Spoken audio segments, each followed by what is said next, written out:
Trump just halted Project Liberty after Iran resumed attacks on United States allies in the Gulf. This Wednesday, May 6, 2026, the crisis stopped being just an operation to escort ships in the Strait of Hormuz and started to raise a tough question in Washington. Can the U.S. Navy reopen the passage without first breaking the power of the Revolutionary Guard? The force that sustains Tehran's military pressure on ships, ports, air routes, and nations allied with the United States? The pause announced by Trump was based on the claim that there was progress in negotiations with Iran, but it also came after attacks against the United Arab Emirates. Fire in an oil zone, an oil tanker hit by drones, and new reports of commercial vessels damaged in the heart of the oil route, the most sensitive of all. I'll explain this soon, but make sure to subscribe to the channel to stay informed. Real-time information with the best journalistic quality ever seen and a standard of credibility. Milson Alves. The Liberty Project had a direct mission: to remove vessels trapped in the Gulf and open a safe route through the Strait of Hormuz. The operation was launched because Iran had been using the passage as leverage, threatening unauthorized ships, attacking commercial vessels, and creating an atmosphere of fear over a route through which about 1/5 of the world's oil and gas trade passed. According to the Pentagon, the U.S. Navy even secured a navigable route, sank 6 small Iranian vessels, and intercepted cruise missiles and drones. But the Iranian response showed the limits of the operation. While Washington tried to open a maritime corridor, Tehran increased pressure against targets linked to the United States allies. The turning point came when the United Arab Emirates reported attacks for the second day in a row. Emirati air defenses faced missiles and drones that, according to Abu Dhabi, came from Iran. On Monday, firefighters battled a fire in a major oil zone in Fujairah after a drone attack that authorities attributed to Iran. Al Jazeera reported that 3 people were injured in that attack. On the same day, the Emirates accused Iran of attacking the empty oil tanker Baraka, linked to the state-owned Adenok, with 2 drones in the Strait of Hormuz. In this case, no injuries were reported. The question about deaths needs to be addressed accurately. In the most recent attacks against the United Arab Emirates, the sources consulted did not confirm any deaths. The Fujairah incident resulted in 3 injuries, and the attack on the Baraka oil tanker did not leave any reported injuries. But in the overall crisis, in the Strait of Hormuz, Marco Rubio stated that 10 civilian sailors have already died as a result of the conflict, while about 23,000 people from 87 nations were trapped on vessels in the Gulf. This number shows that the crisis is not just military. Bolsonaro announced to the oil worker Jair an action against the population. In 2014 in the country, the oil tanker Baraka was attacked, a war against the population. They depend on a route that has become a trap. Trump's decision to pause Project Liberty was presented as an attempt to make room for a final agreement with Iran. According to Reuters, Trump said there was great progress toward a broader understanding. The Guardian reported that the pause was announced for a short period while the American blockade of Iranian ports would continue.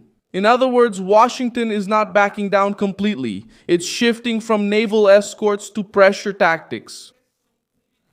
Maritime blockade, diplomacy, threat of sanctions, and an attempt to push Tehran toward a decision.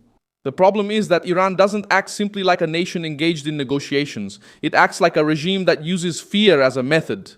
The Revolutionary Guard, placed at the center of Iran's military structure, turns civilian ships, air routes, and the ports of allies into bargaining chips for strategic blackmail. The attack against the US-inspired broadcasters clearly shows this. When the American Navy tries to open Hormuz, Tehran pressures the surrounding area. When Washington talks about an agreement, the regime tests missiles, drones, and threats. When Gulf allies support the United States, they are treated as targets. That's why stopping Project Liberty doesn't end the crisis. It just changes the next move. What's happening now is a struggle for leverage. On one side, the United States is trying to push it through. In the United Nations Security Council, there's a resolution demanding that Iran stop attacking ships, reveal the location of mines, and allow a humanitarian corridor. On the other side, Tehran is trying to maintain the idea that it still controls the Strait of Hormuz. The American proposal, made with Gulf allies, could lead to sanctions and other measures if Iran does not back down.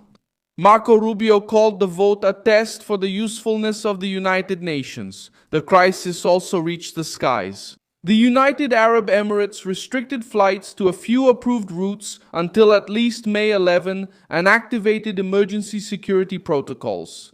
This decision came after missiles and drones forced flights to divert, circle over Saudi Arabia, and look for safer routes. In this scenario, Iran is not just putting pressure on ships, but also on airspace, the energy sector, and regional trade. When a nation needs to close part of its airspace because of attacks, the message is simple. The conflict has left the sea and reached civilian infrastructure. The American Navy was trying to carry out a protective operation, not an open war along every mile of the strait. But the Revolutionary Guard seems to be betting precisely on this attrition. Small boats, drones, missiles, threats to oil tankers, public denial, and pressure on allies make up a well-known method. To provoke without fully taking responsibility, to attack without accepting direct responsibility, and to use doubt as a shield. That's why many in Washington argue that simply escorting ships is not enough. It's necessary to cut off the Iranian regime's ability to turn every trade route into a stage for blackmail. History explains why this interpretation gained traction. In 1994, the attack on Amia, a Jewish center in Buenos Aires, killed 85 people and injured about 300. In 2024, an Argentine court held Iran responsible for the attack and stated that it was carried out by Hezbollah under Iranian direction. The case became a symbol of how Tehran, according to Argentine authorities, allegedly used an armed wing outside the Middle East to target civilians in another part of the world.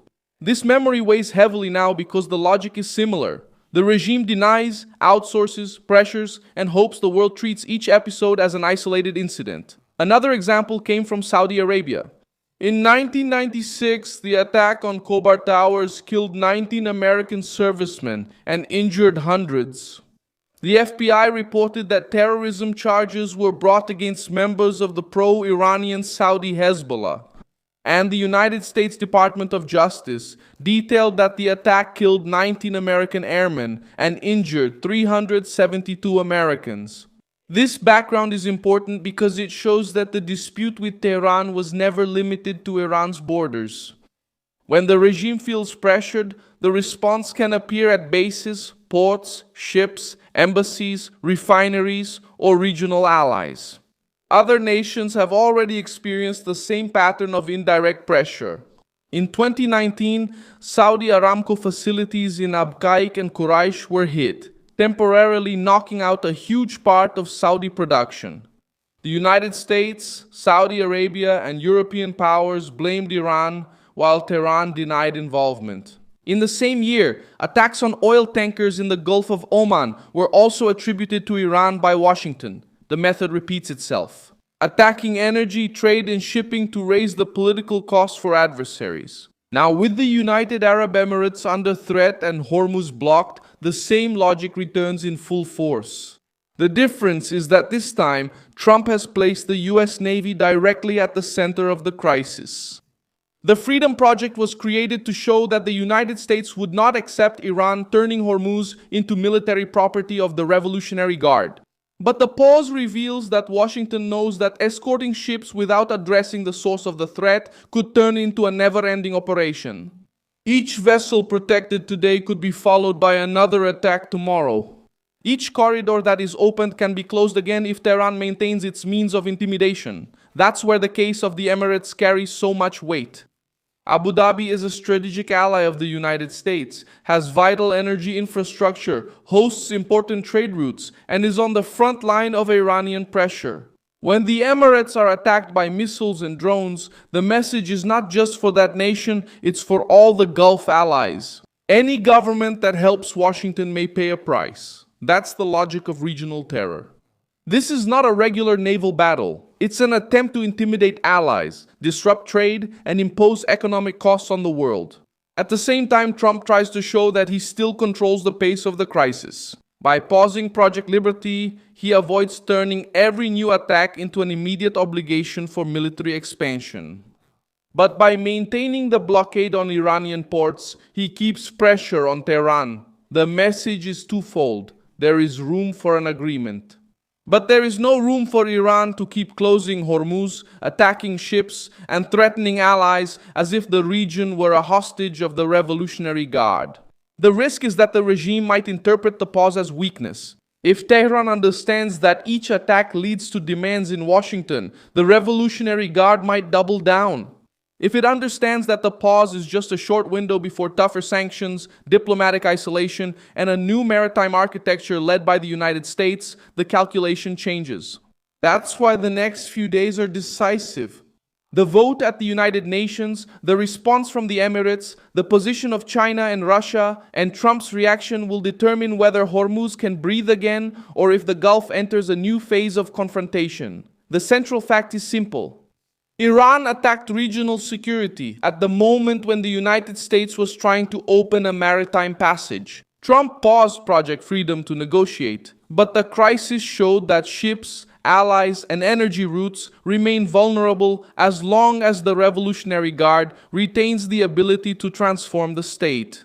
Estreito de Hormuz em arma política. In the end, the issue is not just about removing vessels from the Gulf.